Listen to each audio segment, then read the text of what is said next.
Hi Vangshan family, welcome back. If you're new, please subscribe my channel, like and share with Vangshan lovers. Let's start new chapter.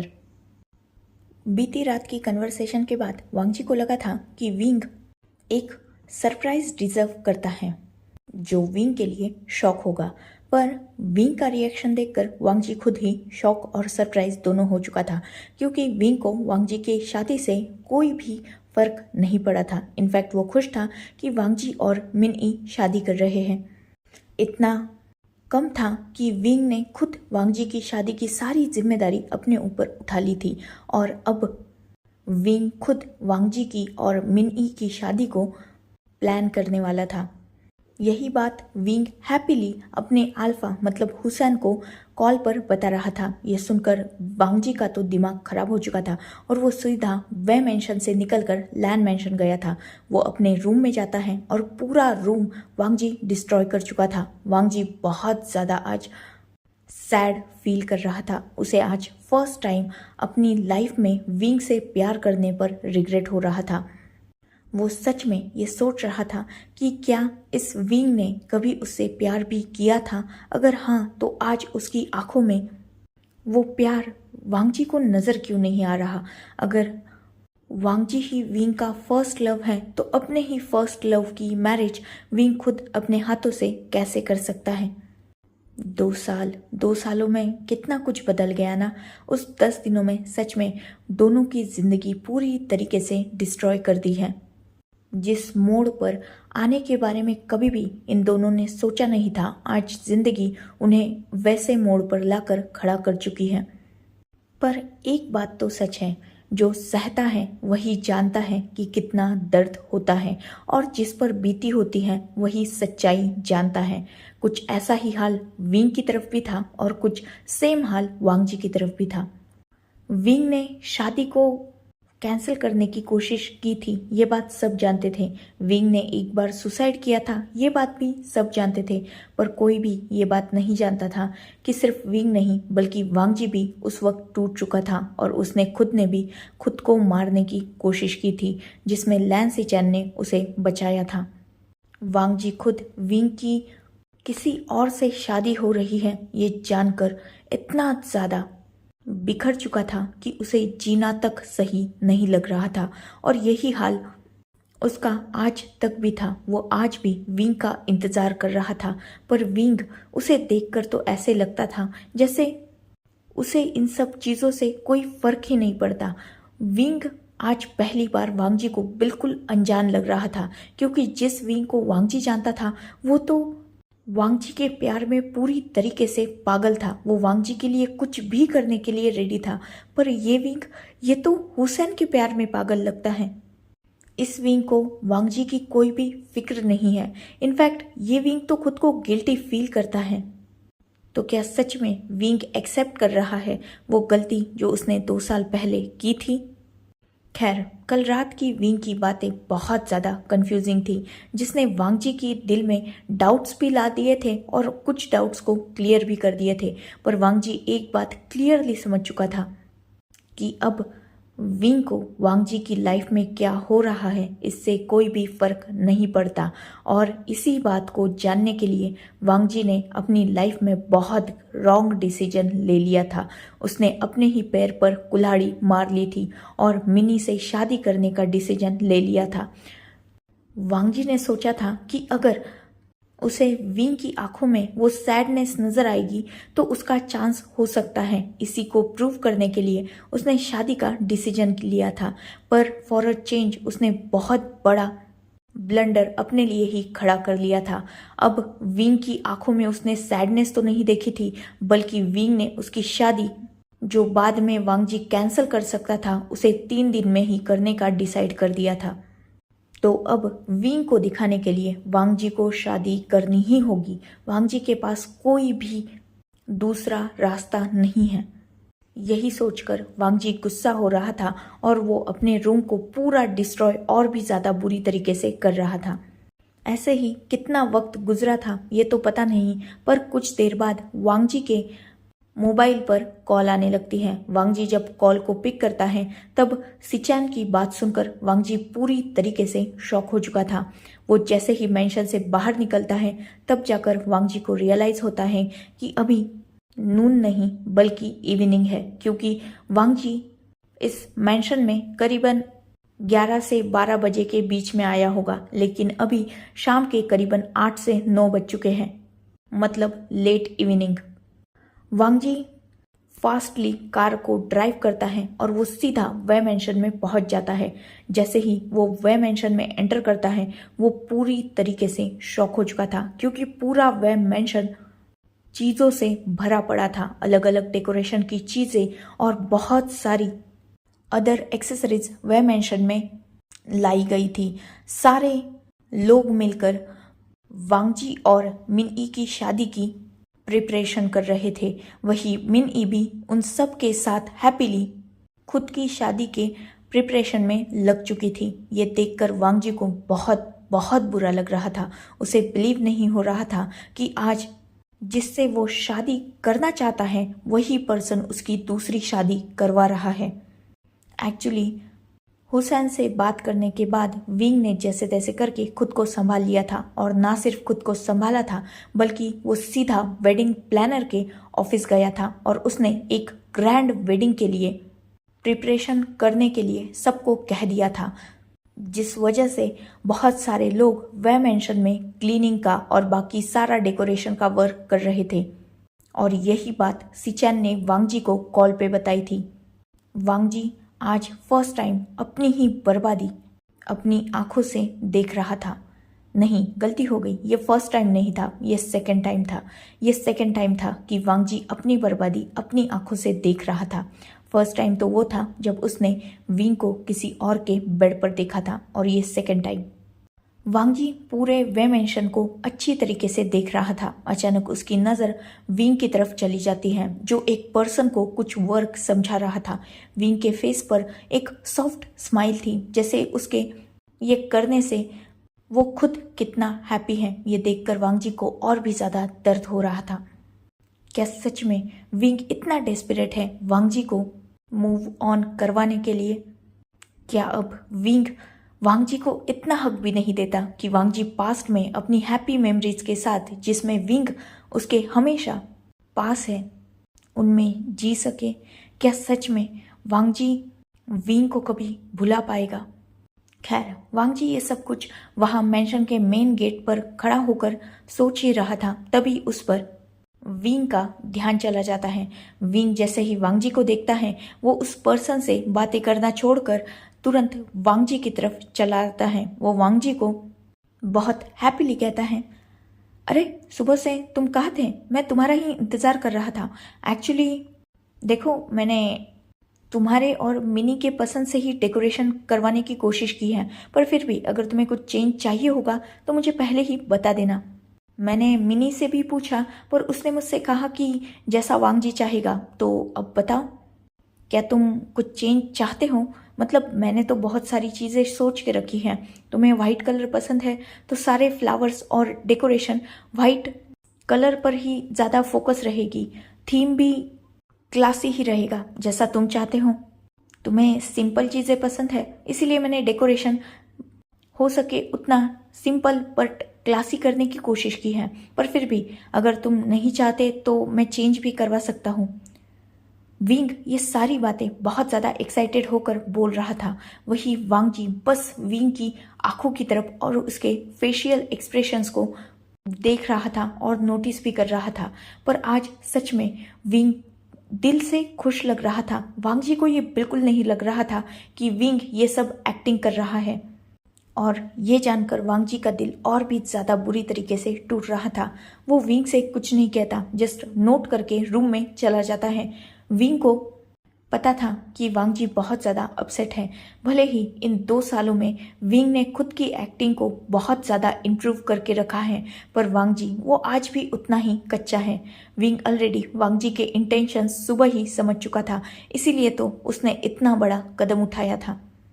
क्योंकि 2 साल पहले जो कुछ भी हुआ पर उसमें विंग की गलती हो ना हो, हुसैन इंक्लूड हो ना हो, पर कोई और ऐसा इंसान है जो विंग के दिल के बहुत ज़्यादा करीब है, विंग जिससे बहुत ज़्यादा प्यार करता है, उस इंसान की इज्जत बचाने के लिए विंग ये सब कुछ कर रहा है। और शायद यही विंग वांगजी, हुसैन, मिनी और बाकी सब के लिए भी सही होगा। यही फिलहाल विंग सोच रहा है। विंग जानता है कि ये फिलहाल थोड़ा पेनफुल है, लेकिन कुछ दिन बाद ये सही हो जाएगा। ऐसे ही प्रिपरेशन करते करते 11:30 बज चुके थे। वांगजी अपने रूम में था और बाकी सब अपनी अपनी प्रिपरेशन कर रहे थे, क्योंकि ऑब्वियसली 3 दिनों में शादी है। 3 दिन तो बचे नहीं, क्योंकि आज का दिन तो गया, तो 2 दिन में शादी आ गई, तो सबको ही वर्क तो होंगे ही ना। तो सब अपना अपना वर्क कर रहे थे।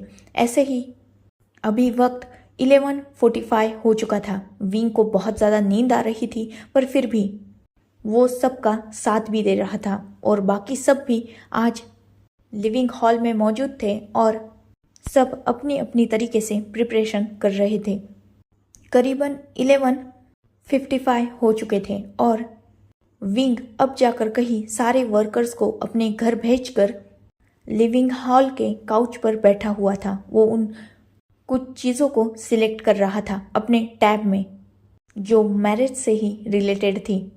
विंग सबको अपने अपने रूम में भेज चुका था और वो लिविंग हॉल में बिल्कुल अकेला था। कुछ ही वक्त बीता था, मतलब करीबन 2 से 3 मिनट, तभी विंग को किसी कार के एंटर होने का साउंड सुनाई देता है। विंग कंफ्यूज हो चुका था। रात के 12 बजने वाले हैं और कौन आया है अभी, यही सोचकर विंग काउच से उठ जाता है और वो एंट्रेंस की तरफ जा ही रहा था। तभी वो देखता है कि कुछ लोग मैंशन में एंटर कर रहे हैं। ये देखकर विंग और भी ज़्यादा शॉक हो चुका था। एक्चुअली रात का टाइम था, तो विंग ने वर्कर्स को भेजने के बाद मैंशन की मेन लाइट्स को बंद कर दिया था और मैंशन में सिर्फ डिम लाइट ही स्टार्ट थी। साथ ही बाहर गार्ड्स रहते थे, तो मैंशन का डोर ओपन ही था। क्योंकि अभी अभी वर्कर्स गए थे, तो विंग ने सोचा था कि वो अपना ये काम फिनिश करके डोर को लॉक कर देगा और बाद में जाकर सो जाएगा। पर इतनी रात को मैंशन में लोगों को देखकर विंग शॉक हो चुका था। विंग उन्हें पहचान नहीं पा रहा था। विंग धीरे धीरे उन लोगों की तरफ बढ़ने ही वाला था, तभी ब्यूटीफुल साउंड उसे सुनाई देता है। Happy birthday to you, happy birthday to you, happy birthday, happy birthday, happy birthday to you. जैसे ही ये सॉन्ग खत्म हुआ था, उनमें से जो सबसे फर्स्ट पर्सन अंदर आ रहा था, उसके हाथ में कुछ चीज़ थी, मतलब वो एक बर्थडे केक था, तो उस पे जो कैंडल थी उसे सेकंड पर्सन ने जला दिया था। और जैसे ही उस कैंडल की रोशनी में विंग उन सब लोगों के फेस देखता है, उसके फेस पर बहुत ब्यूटीफुल स्माइल आ चुकी थी। फिलहाल टाइम 12 o'clock स्टार्ट हो चुका था और नेक्स्ट डे स्टार्ट हो चुका था। ऑब्वियसली सब जानते थे कि आज विंग का बर्थडे है, इसीलिए वो लोग भी विंग को सरप्राइज देना चाहते थे। इसीलिए वो सब लोग भी अपने रूम्स में गए नहीं थे, बल्कि वही सब अपनी अपनी प्रिपरेशन कर रहे थे। पर इससे पहले कि वो विंग को सरप्राइज दे सके, कोई और एंटर हो चुका था जिन्हें ये लोग नहीं जानते थे। सब लोग थोड़ा कंफ्यूज थे, इसीलिए उन्होंने मैंशन की लाइट्स को ऑन कर दिया था। एक्चुअली विंग को सरप्राइज देने के लिए सबने मैंशन की लाइट्स को ऑफ कर दिया था, साथ ही केक वगैरह का सारा इंतजाम कर लिया था। विंग वेडिंग के ही प्लानिंग में इतना ज़्यादा बिजी था कि उसने इन सब चीज़ों पर ध्यान ही नहीं दिया। पर बाकी सबको क्लियरली याद था कि आज विंग का बर्थडे है। उन्होंने इतना सब कुछ प्रिपेयर किया, पर उसका कोई ज़्यादा फ़ायदा नहीं हुआ, क्योंकि कोई और पहले ही विंग को विश कर चुका था, और वो कोई और नहीं बल्कि विंग की अब की सबसे बड़ी हैप्पीनेस थी, विंग की फैमिली। जैसे ही सारे लाइट्स ऑन हुए थे, विंग जो ऑलरेडी सबका फेस कैंडल की उस रोशनी में ही देख चुका था, उसके फेस की स्माइल छुपाए छुप नहीं रही थी। वो भागते हुए जाता है और सीधा नी मिंजू पर जंप कर देता है और उन्हें टाइटली हग करते हुए कहता है, Minju I miss you so much. नी मिंजू विंग को टाइटली बैक हग करते हैं और वो भी उसके बैक को जेंटली रब करते हुए कहते हैं हैप्पी बर्थडे आशियान।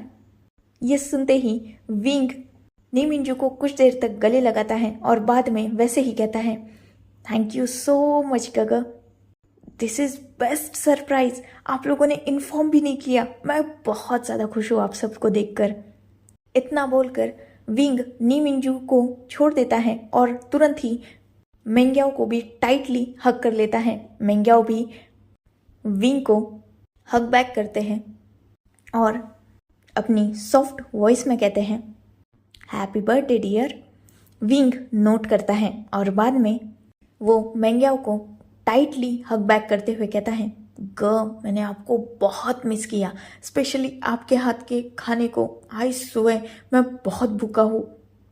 मेंग्याओ विंग को अपनी सॉफ्ट वॉइस में कहते हैं सो अब से मेरा आशियन भूखा नहीं रहेगा। इतना बोलकर मेंग्याओ स्वीट स्माइल करते हैं जिससे विंग थोड़ा दूर होता है और नोट करता है। जैसे ही विंग मेंग्याओ से दूर हुआ था, हुसैन विंग की तरफ देखता है और उसे अपने सॉफ्ट वॉइस में कहता है हैप्पी बर्थडे डियर ओमेगा। ये सुनते ही विंग के फेस पर बहुत बड़ी स्माइल आ चुकी थी। वो नी हुसैन को भी टाइटली हग करते हुए कहता है थैंक यू माय अल्फा। उन दोनों के भी फेस पर टीजिंग स्माइल थी और इसे देखकर हर कोई स्माइल कर रहा था। हुसैन बहुत ज़्यादा खुश था विंग को खुश देखकर। विंग हुसैन से भी दूर होता है और बाद में वेनिंग भी उसे गले लगाकर उसे विश करता है। विंग उसे भी बहुत हैप्पीली रिप्लाई करता है। वो आज सच में इन सब को यहाँ देखकर बहुत ज़्यादा खुश था। विंग मेंग्याओ के हाथों में केक को देखता है, तब उस केक को वो एक्साइटेडली देखते हुए कहता है क्या ये आपने बनाया? मेंग्याओ नोट करता है। तब विंग फिर से मेंग्याओ को हग करते हुए कहता है आई लव यू गगा, आप सच में बेस्टेस्ट गगा हो। मेंग्याओ विंग को अपने आप से थोड़ा दूर करते हुए कहता है ये अगर गिरा ना तो प्रॉब्लम हो जाएगी, और वैसे भी मैं जानता हूँ कि मैं बेस्ट हूँ। विंग नोट करता है। मेंग्याओ उस केक को टेबल पर रख देता है, मतलब वही साइड में जो लिविंग हॉल में टेबल थी उस पर उसे रख देता है और विंग के हाथ में नाइफ देकर कहता है चलो कट करो। विंग नोट करता है और बाद में वो एक डीप ब्रीथ लेता है, सबकी तरफ देखता है और बाद में वो कैंडल को ब्लो करके एक विश मांगता है और बाद में वो सब हैप्पीली केक कट करते हैं। विंग बिल्कुल छोटे बच्चे की तरह बिहेव कर रहा था। केक कट करने के बाद विंग सबसे पहले नी हुसैन को खिलाता है और बाद में नी मिंजू को, मेंग्याओ को और लास्ट में वेनिंग को। उन सब ने भी विंग को बारी बारी से केक खिलाया था। विंग सच में बहुत ज़्यादा हैप्पी था और उसका फेस बहुत ज़्यादा शाइन कर रहा था। अब केक कटिंग सेरेमनी के बाद टाइम था गिफ्ट का।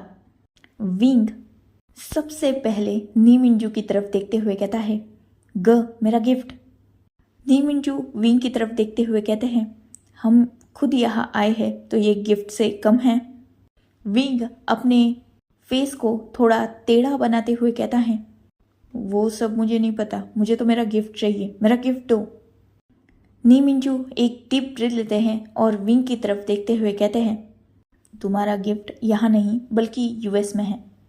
हाँ, मैं तुम्हें उसकी झलक ज़रूर दिखा सकता हूँ। इतना बोलकर विंग के सामने नी मिंजू अपने मोबाइल की स्क्रीन को कर देते हैं। विंग जैसे ही उस स्क्रीन में वो ब्यूटीफुल पेंटिंग देखता है, उसके फेस पर बहुत बड़ी स्माइल आ चुकी थी और वो उछल रहा था। वो मिंजू की तरफ देखते हुए कहता है ये मिल गई आपको? मिंजू नोट करते हुए कहते हैं मेरा आशियन मांगेगा और उसके गगा उसे लाके नहीं देंगे, ऐसा कभी हुआ है? विंग प्राउडली अपने हेड को ना में शेक करता है और वो सीधा नी मिंजू को हग कर लेता है और अपनी सॉफ्ट पर एक्साइटेड वॉइस में कहता है मैं सच में बहुत खुश हूँ, मैं कब से इस पेंटिंग का इंतज़ार कर रहा था। नी मिंजू नोट करते हैं। विंग तुरंत मेंग्याओ की तरफ जाता है और उसे प्राउडली देखते हुए कहता है, नाउ इट्स योर टर्न, मेरा गिफ्ट। मेंग्याओ एक डीप ब्रीथ लेता है और विंग की तरफ देखते हुए कहता है, तुम गिफ्ट कभी नहीं भूलोगे ना। विंग तुरंत अपने हेड को ना में शेक करते हुए कहता है, ये तो मेरा पसंदीदा काम है, मुझे गिफ्ट चाहिए। मेंग्याओ वेन्निंग की तरफ देखता है, तब वेन्निंग मेंग्याओ को एक बैग पकड़ा देता है। मेंग्याओ उस बैग को विंग के हाथ में रख देता है। विंग बहुत एक्साइटेडली उस बैग को खोलता है और उसमें एक बॉक्स था। विंग तुरंत उस बॉक्स को ओपन करता है, तब वो मेंग्याओ की तरफ देखकर लगभग चीखने लगता है और अपनी एक्साइटेड वॉइस में कहता है, याओगो यू आर द बेस्ट, आप सच में ऑसम हो, ये आपने देखा, आपने डिज़ाइन किया। मेंग्याओ नोट करता है, तब विंग उसे एक्साइटेडली हग करते हुए कहता है, ये सच में बहुत ज़्यादा खूबसूरत है। मेंग्याओ नोट करता है, अब विंग ने नी मिंजू और मेंग्याओ से तो गिफ्ट ले लिया था, इसीलिए चांस था उसके अल्फा का, मतलब हुसैन का। इससे पहले कि विंग हुसैन की तरफ बढ़ सके, हुसैन पहले ही अपने दोनों हाथों को ऊपर करते हुए कहता है, मुझसे कोई एक्सपेक्टेशन मत रखना, मैं कोई गिफ्ट नहीं लाया हूँ, और वैसे भी तुम्हें गिफ्ट की पड़ी है। तुम्हें पता है यहाँ आने में हम सब कितना थक गए थे, तुम्हें तो हमें थैंक्स कहना चाहिए और तुम सबसे गिफ्ट मांग रहे हो, शर्म नहीं आती तुम्हें। विंग हुसैन के सामने खड़ा हो जाता है और हुसैन को अपनी सॉफ्ट पर कोल्ड वॉइस में कहता है, बिल्कुल नहीं आती, मेरा गिफ्ट दो। हुसैन विंग की तरफ देखते हुए कहता है, मैंने सच में कुछ भी नहीं लाया है। ये सुनते ही विंग गुस्सा हो चुका था। वो सीधा हुसैन के बाल पकड़ लेता है और हुसैन के बालों को वो लिटरली खींच रहा था। वही हुसैन वो विंग के हाथों को अपने बालों से छुड़ाने की कोशिश कर रहा था। विंग हुसैन के बालों को रफली खींचते हुए कहता है, मेरा गिफ्ट दो, मेरा गिफ्ट दो, मुझे गिफ्ट चाहिए, गिफ्ट दो मुझे, आज मेरा बर्थडे है, मेरे लिए गिफ्ट नहीं लाई, यू इडियट, मुझे गिफ्ट चाहिए, चाहिए मतलब चाहिए, वरना मैं तुम्हारे बाल नहीं छोड़ूंगा। वही हुसैन वो चिल्ला रहा था और विंग को छोड़ने के लिए बोल रहा था, पर विंग वो कहाँ छोड़ने वाला था। वही हुसैन उसके दोनों गग की और वेन्निंग की हेल्प मांग रहा था, पर वो दोनों भी कहाँ उसकी हेल्प करने वाले थे, क्योंकि विंग उसके सामने तो किसी की नहीं चलती, तो वो भी बस हुसैन की तरफ देख रहे थे। कुछ देर तक ऐसे ही फाइट करने के बाद फाइनली हुसैन जैसे तैसे करके विंग के हाथों से अपने बालों को छुड़ा लेता है। फिलहाल हुसैन की हालत बिल्कुल एक मुर्गे जैसी थी। उसके सारे बाल ऊपर हवा में स्ट्रेटली खड़े थे और बाकी बाल विंग के हाथ में थे। अभी भी हुसैन ने विंग के दोनों हाथों को टाइटली पकड़ के रखा था नीचे की तरफ, और वो विंग की तरफ गुस्से से देख रहा था। पर फिलहाल गुस्से में भी हुसैन हद से ज़्यादा फनी लग रहा था, क्योंकि विंग ने उसका बहुत बुरा हाल बना के रखा था। हुसैन बिल्कुल छिला हुआ मुर्गा लग रहा था और अभी भी विंग हुसैन के हाथ से अपने हाथ को छुड़ाने की कोशिश कर रहा था। हुसैन विंग की तरफ देखता है और अपनी स्ट्रॉन्ग वॉइस में कहता है, अरे यार मत परेशान करो, खाना गिफ्ट नहीं लाया, अब मैं खुद आया हूँ, देखो तुम्हारा अल्फा तुम्हारे सामने खड़ा है, तो इसी में खुश रहो ना। विंग हुसैन की तरफ देखते हुए कहता है, गिफ्ट चाहिए वरना तुम्हें मैं मार दूंगा, मुझे ऐसा यूजलेस अल्फा नहीं चाहिए जो मेरे लिए गिफ्ट भी नहीं ले सकता, गिफ्ट दो। हुसैन एक डीप ब्रीथ लेता है और वेन्निंग की तरफ देखते हुए कहता है, अब इसे गिफ्ट दोगे या मेरी जान ही लेकर मानना है तुम्हें। वेन्निंग और बाकी सब भी इस नज़ारे का मज़ा ले रहे थे, पर जैसे ही हुसैन वेन्निंग को अलाउ करता है तब वो विंग के सामने दूसरा बैग बढ़ा देता है। विंग उस बैग को भी डेस्परेटली खोलता है और उसके अंदर एक ब्यूटीफुल वॉच थी। विंग उस वॉच को देखकर बहुत ज़्यादा एक्साइटेड हो चुका था। उसने अपनी तुरंत पुरानी वॉच उतार दी और न्यू को पहनते हुए सबको दिखाते हुए कहा, ये कैसा लग रहा है। सब ने नोट किया। विंग बहुत ज़्यादा खुश हो चुका था। वो वेन्निंग के पास जाता है, तब वेन्निंग विंग की तरफ देखते हुए कहता है, ये मेरे और हुसैन की तरफ से है, और इनफैक्ट ये सिर्फ मेरी तरफ से ही समझो, क्योंकि ये चॉइस मेरी है। विंग की नज़र तुरंत हुसैन की तरफ जाती है। हुसैन नी मिंजू के पीछे छुपते हुए कहता है, देखो चॉइस किसकी भी हो, लेकिन पेमेंट हम दोनों ने किया है, और वैसे भी ये लिमिटेड एडिशन है, तो मुझे तुम कुछ कह नहीं सकते। विंग वो कहाँ हुसैन की बातें मानने वाला था। वो फिर से हुसैन के पीछे उसके बाल पकड़ने के लिए भागने लगता है। वही हुसैन कभी नी मिंजू के पीछे, कभी मेंग्याओ के पीछे, तो कभी वेनिंग के पीछे छुप रहा था। बाद में वो लिविंग हॉल में इधर उधर भाग रहा था। वही विंग उसके पीछे भाग रहा था और उसे गिफ्ट मांग रहा था। हुसैन कुछ देर बाद फाइनली थक कर एक जगह गिर जाता है। मतलब वो भागते भागते ही गिरा था, पर विंग वो नहीं सुनता। वो सीधा हुसैन के ऊपर जंप लगा देता है और हुसैन के ऊपर बैठकर उसकी कॉलर को पकड़ते हुए कहता है, मुझे मेरा गिफ्ट दो हुसैन, वरना सच में तुम्हारी लाश निकालूंगा मैं। हुसैन जानता था कि विंग नहीं मानने वाला, इसीलिए वो वेनिंग की तरफ पॉइंट करते हुए कहता है, उसके पास एक और बैग है, जाओ जाओ, छोड़ो मुझे। विंग एक नोट करता है और वो हुसैन के ऊपर से उठ जाता है। साथ ही वो हुसैन को किक भी करता है और बाद में जाकर वेनिंग के सामने खड़ा हो जाता है। वेनिंग उसे एक और बैग देता है। विंग उस बैग को ओपन करता है, तब उसमें बहुत एक्सपेंसिव एक वाइन की बोतल थी। इसे देखकर विंग खुश हो चुका था और वो हुसैन की तरफ उस बोतल को बढ़ाते हुए कहता है, तू सच में मेरा पक्का दोस्त है और ये गिफ्ट सच में मुझे बहुत पसंद आया। हुसैन जो फिलहाल अपने आप को झाड़ रहा था और साफ कर रहा था, वो विंग की तरफ देखकर नोट करता है।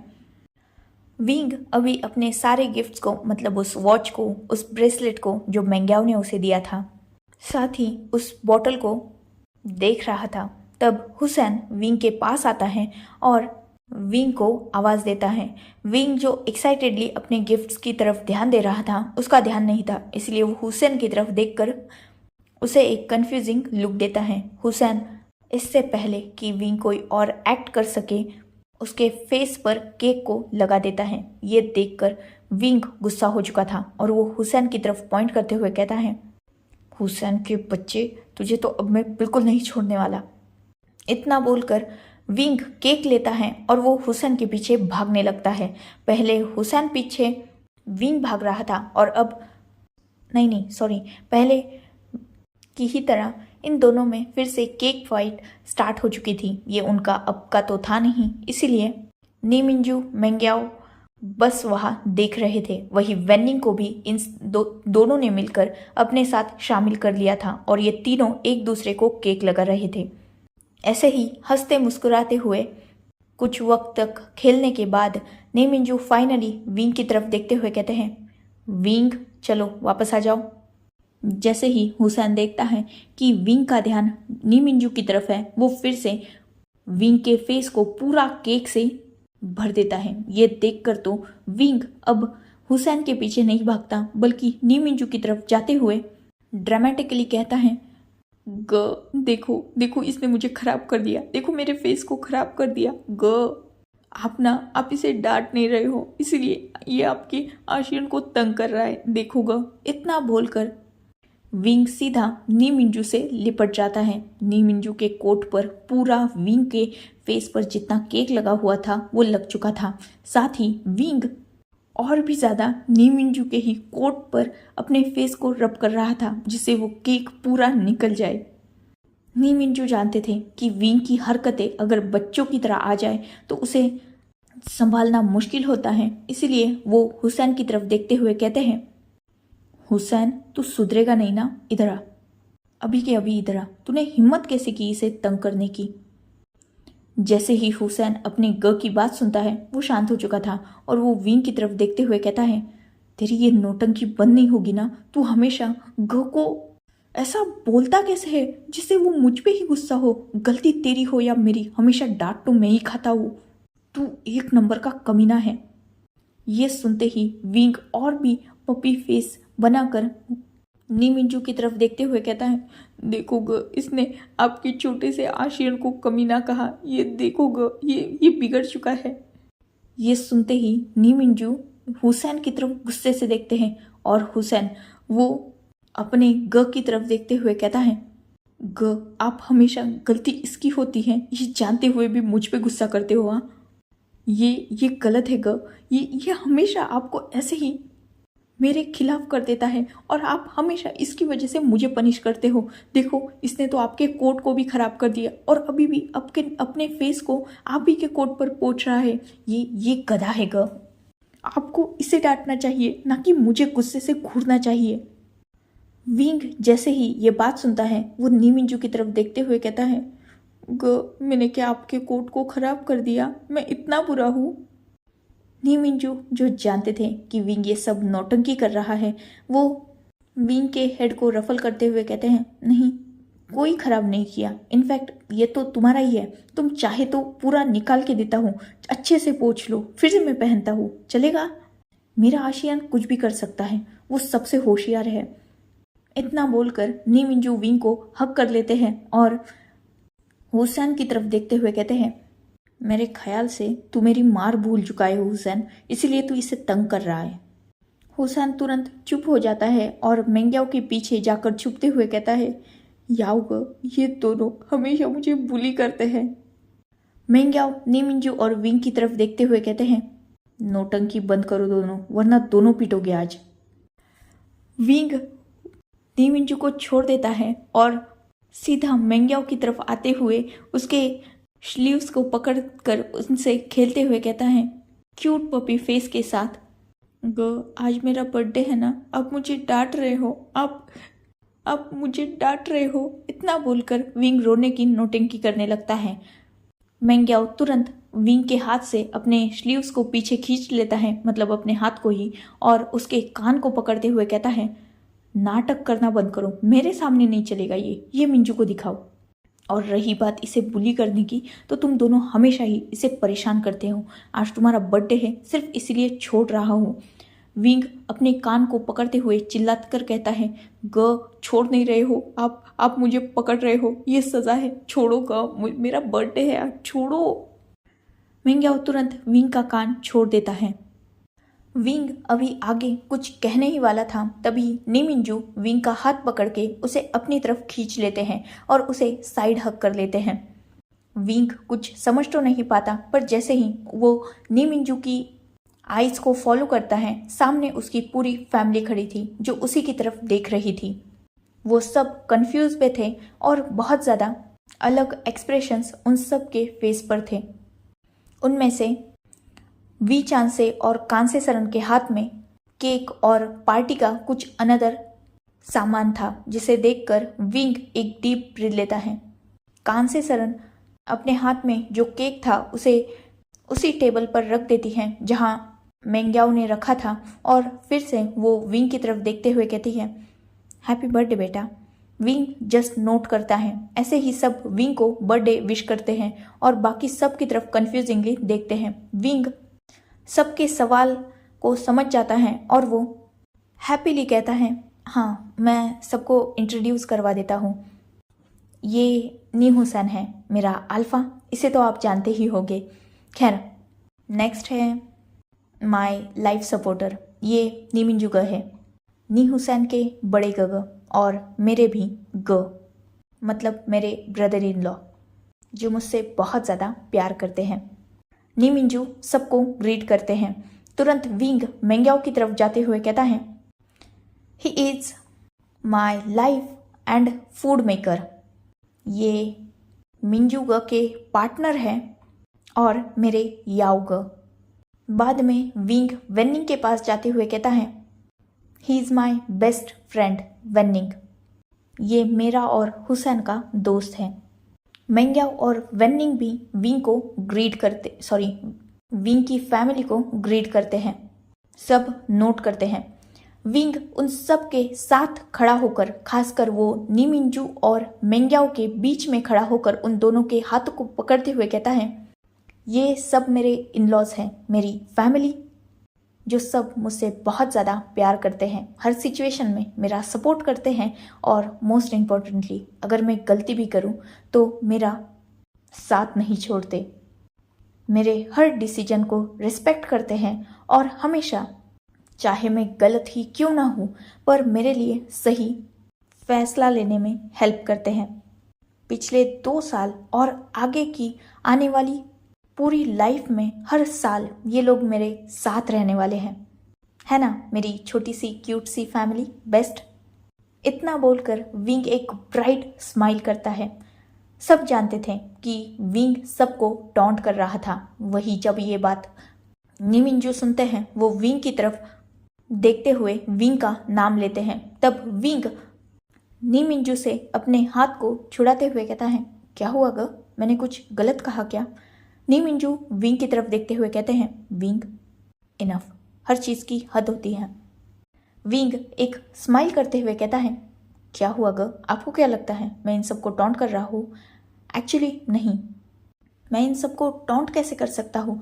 इनफैक्ट मैं तो इन सबको थैंक्स बोलना चाहता हूँ। अगर उस वक्त ये वो फैसला नहीं लेते और मेरी शादी हुसैन से नहीं करवाते तो मुझे इतना प्यारा अल्फा और उसके साथ इतनी प्यारी फैमिली कैसे मिलती, जो हमेशा सिर्फ मेरे लिए है, मेरी हर बात को मानते हैं और मोस्ट इम्पॉर्टेंटली सुनते हैं। अगर मैं गलती भी करूँ तो मेरे साथ खड़े रहते हैं, ना कि ज़बरदस्ती मुझे किसी और के सिर पर मारते हैं। थैंक यू ग, thank you to all of you, मेरा इतना सपोर्ट करने के लिए और 2 साल तक मेरा ख्याल रखने के लिए। मैं सच में बहुत ग्रेटफुल हूँ आप सब लोगों का, और मैं हद से ज़्यादा हैप्पी हूँ आप सब लोगों को मेरी लाइफ में पाकर।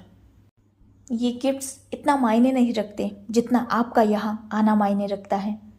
मैं सच में आप लोगों को यहाँ देखकर हद से ज़्यादा खुश हूँ, और यहाँ आकर आज आपने ये साबित कर दिया कि आज विंग के पास उसकी परफेक्ट फैमिली है।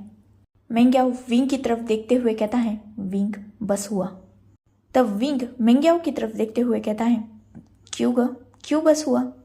मैं तो बस आपका थैंकफुल हूँ, इसीलिए तो ये सब बोल रहा हूँ, वरना शादी के तुरंत बाद भी मेरा बर्थडे आया था, पिछले साल भी मेरा बर्थडे आया और उसके पिछले साल भी। उस तरह से मेरे 3 बर्थडे आए, पर मेरी फैमिली मेरे एक भी बर्थडे पर नहीं आई। नहीं, मुझे फैमिली नहीं बोलना चाहिए, ये लोग मेरे बर्थडे पर नहीं आए। पर देखो ना, आप लोग आज मेरे पास हो, मेरे स्पेशल डे पर मेरी फैमिली मेरे साथ है। इससे ज़्यादा खुशी की बात मेरे लिए और क्या हो सकती है? क्या ये सच में एक परफेक्ट फैमिली नहीं है ग? वैसे भी सब शो ऑफ करते हैं ना अपनी फैमिली का, अपनी सो कॉल्ड परफेक्ट फैमिली का, तो मैं क्यों नहीं कर सकता? मेरे इन लॉज सच में सबसे बेस्ट है, इस दुनिया में सबसे बेस्ट, जिन्होंने मुझे संभाला है, मेरा हर कदम पे साथ दिया है। इनफैक्ट मेरे इन लॉज मेरे अल्फा से भी ज़्यादा मुझ पर यकीन करते हैं। आज भी आप हुसैन से ज़्यादा मेरी साइड लेते हो, तो मैं प्राउड क्यों ना करूं? मैं प्राउड करता हूँ, मैं ग्लैड हूँ। इतना बोलकर विंग हुसैन की तरफ देखते हुए कहता है, थैंक यू माय बड़ी, तूने सच में मुझे दुनिया की सबसे बड़ी खुशी दी है। दिखावे की नहीं, बल्कि एक परफेक्ट फैमिली दी है। इस बात के लिए मैं हमेशा थैंकफुल रहूँगा। इतना बोलकर विंग नी हुसैन को रिस्पेक्टफुली बो करता है, उसे थैंक्स शो कराने के लिए। हुसैन जानता था कि विंग आज ये सब कुछ क्यों बोल रहा है, इसलिए वो तुरंत जाकर विंग को हक कर लेता है। वही नीमिंजू और मेंग्याओ भी विंग की सिचुएशन को जानते ही थे, वेनिंग भी जानता था। इनफैक्ट विंग के बर्थडे का तो उन्हें बहाना मिला था। उन्हें तो जैसे ही पता चला था कि वांग जी शादी कर रहा है और विंग उसकी शादी करवा रहा है, वो तुरंत ही यहाँ आने के लिए निकल चुके थे। बर्थडे तो बस बहाना बन चुका था, पर उन्हें विंग को संभालने के लिए यहाँ आना ही था। वो सब ग्रुप हक करते हैं, विंग बीच में था और बाकी सब साइड में थे। विंग बहुत ज़्यादा हैप्पी था, इनफैक्ट उसकी आईज से आंसू तक बह रहे थे, पर विंग हद से ज़्यादा खुश था, या शायद दुखी, वो तो पता नहीं, पर विंग रो रहा था। ऐसे ही वो सब लोग विंग को कंसोल करते हैं और बाद में विंग उन सब की तरफ देखते हुए कहता है, इट्स ओके ग, इन लोगों ने फॉर्मेलिटी भी कर ली, केक भी वैसे तो मेरा कट हो ही चुका है, तो क्या फ़र्क पड़ता है दूसरा कट होने से या ना होने से, चलते हैं। इतना बोलकर विंग लिटरली बाहर की तरफ जाने लगता है। वही नीमिंजू तुरंत विंग का हाथ पकड़ते हुए कहता है, तुम नहीं, बस हम अपार्टमेंट में रहने वाले हैं, और 10 दिन बाद, जैसा तुमने कहा था, मतलब आज से 4 दिन बाद हम लोग वापस जाने वाले हैं। इनफैक्ट 4 दिनों तक हम यही रहने वाले हैं। हम तुम्हें ही लेने आए थे, जैसे कि तुम्हारे ग ने तुमसे वादा किया था। विंग नोट करता है और मिंजू की तरफ देखते हुए कहता है, ओके, तो मैं भी आप लोगों के साथ अपार्टमेंट में सॉरी, रहने वाला हूँ। मैं यहाँ क्यों रहूँ? अब मेरी फैमिली आ चुकी है ना। नहीं मिंजू विंग की तरफ देखते हुए कहते हैं। विंग, कोई बदतमीजी नहीं, अपनी फैमिली के साथ वक्त बिताओ। हम लोग अपार्टमेंट में हैं, जब चाहें तब वहाँ आ जाना। और वैसे भी तुमने वादा किया है ना अपने दोस्त से शादी की प्रिपरेशन करो। हम लोग तुम्हारा साथ देंगे और बाद में हम वापस चले जाएंगे, ठीक है? So, enough for today. Let's take a break. Next chapter in next video. If you like my explanation, like, comment and subscribe my channel. Hopefully you all are enjoying this journey. Goodbye. Take care. Enjoy your beautiful life.